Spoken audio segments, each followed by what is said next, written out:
సాంకేతికంగా ఇబ్బందులు రాకుండా రిజర్వేషన్స్ జీవో ఇవ్వాలన్నదే తన ఉద్దేశమని కాపు సంఘాల నేతలకు వివరించారు ఏపీ సీఎం చంద్రబాబు. ఉన్నపళంగా జీవో జారీ చేస్తే సమస్యలు తప్పవన్నారు. 13 జిల్లాల నుంచి వచ్చిన కాపు సంఘాల నేతలు సీఎంతో సమావేశమయ్యారు. తమ ప్రతిపాదనలను ఆయనకు వివరించారు. కమిషన్ కాల పరిమితిని 9 నెలల నుంచి 3 నెలలకు తగ్గించాలని విజ్ఞప్తి చేశారు. మరిన్ని అప్డేట్స్ మా ప్రతినిధి రమేష్ అడిగి తెలుసుకుందాం. రమేష్, ఎటువంటి నిర్ణయాలు తీసుకున్నారు?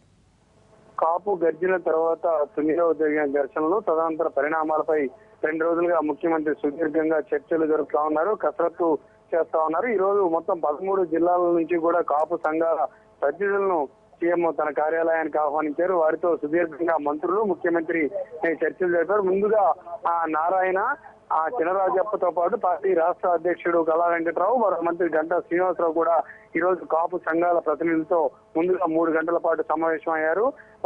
ప్రభుత్వం వారి నుంచి కొంత ఫీడ్బ్యాక్ తీసుకుంది. రిజర్వేషన్ల ప్రక్రియ త్వరితగతిన కావడానికి వాళ్ళు ఇస్తున్నటువంటి ప్రతిపాదనలు ఏంటి అనే అంశంపై ప్రధానంగా చర్చించారు. అనంతరం వారి యొక్క ఏదైతే అభిప్రాయాలు ఉన్నాయో వాటిని ముఖ్యమంత్రి వర్తించారు. ముఖ్యమంత్రితో కూడా కాపు సంఘాల నేతలు భేటీ అయ్యారు. ప్రధానంగా 2 అంశాలు ఈ రోజు భేటీలో చర్చకు వచ్చాయని ప్రతినిధులు చెప్తా ఉన్నారు. కాపు బీసీలో చేర్చేందుకు ఏర్పాటు చేసిన కమిషన్ కాల పరిధిని 9 నెలల నుంచి 3 నెలలకు తగ్గించాలని ఒక ప్రధాన డిమాండ్ వచ్చింది. దీంతో పాటు 100 కోట్లతో ఏర్పాటు చేసిన బీసీ కాపు కమిషన్ ఏదైతే ఉందో, దానికి కాపు కార్పొరేషన్ ఏదైతే ఉందో దాన్ని వెంటనే ఇస్తానన్న 1000 కోట్ల నిధులు కూడా ఇవ్వాలని ప్రతినిధులు డిమాండ్ చేశారు. ఈ 2 అంశాలపై ప్రధానంగా చర్చ జరిగినట్లుగా తెలుస్తోంది. ఉన్న పరంగా జీవో ఇచ్చి దాన్నే రిజర్వేషన్ల రూపంలో చూపించినట్లయితే టెక్నికల్ గా వచ్చే ఇబ్బందులు ఏంటి అనే అంశంపై ముఖ్యమంత్రి వారికి వివరించినట్లుగా తెలుస్తోంది.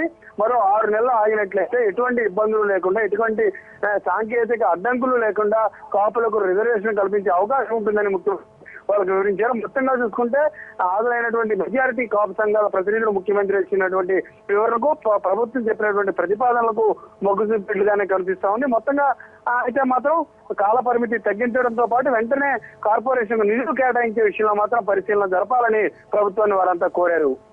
రమేష్, సీఎం చెప్పిన వివరణకు కాపు సంఘాల నేతలు సంతృప్తి చెందారనుకోవచ్చా? మెజారిటీ ఇక్కడ వచ్చిన పెద్ద ఎత్తున అన్ని జిల్లాల నుంచి కూడా కాపు సంఘాల ప్రతినిధులు వచ్చారు. వచ్చిన వారిలో మెజారిటీ మంది సీఎం యొక్క ప్రతిపాదనలు కానీ ప్రభుత్వం యొక్క ఆలోచనతో ఏకీభవించారు. ఉన్న పరంగా చేస్తే వచ్చే ఇబ్బంది ఏంటి అనే అంశాన్ని ముఖ్యమంత్రి చాలా స్పష్టంగా వారికి వివరించే ప్రయత్నం చేశారు. కాపులకు మరోసారి నష్టం జరగకుండా ఉండేందుకే తాను ప్రయత్నం చేస్తున్నానని ముఖ్యమంత్రి చెప్పిన మాటలను వాళ్ళు పూర్తిగా విశ్వసిస్తా ఉన్నారు. ఇన్నేళ్లు ఆగిన మీరు మరొక 9 నెలలు ఆగితే సమస్య తీరుతుందని ముఖ్యమంత్రి చెప్పినటువంటి అభిప్రాయంతో కూడా వాళ్ళు ఏకీభవిస్తా ఉన్నారు. మొత్తంగా చూసుకున్నట్లయితే మాత్రం ఈ రోజు జరిగినటువంటి కాపు సంఘాల ప్రజలతో జరిగిన సమావేశం ఒక ముందడుగుగానే ప్రభుత్వం అంచనా వేస్తోంది. వాళ్ళ నుంచి ఫీడ్బ్యాక్ తీసుకోవడం ద్వారా వాళ్ళ యొక్క సమస్యను ప్రభుత్వం అడ్రస్ చేసేందుకు సిద్ధంగా ఉందనే ఒక అభిప్రాయాన్ని వాళ్ళకి ఈ మెసేజ్ ఇచ్చినట్లుగా ప్రభుత్వం భావిస్తా ఉంది. Okay, thank you Ramesh.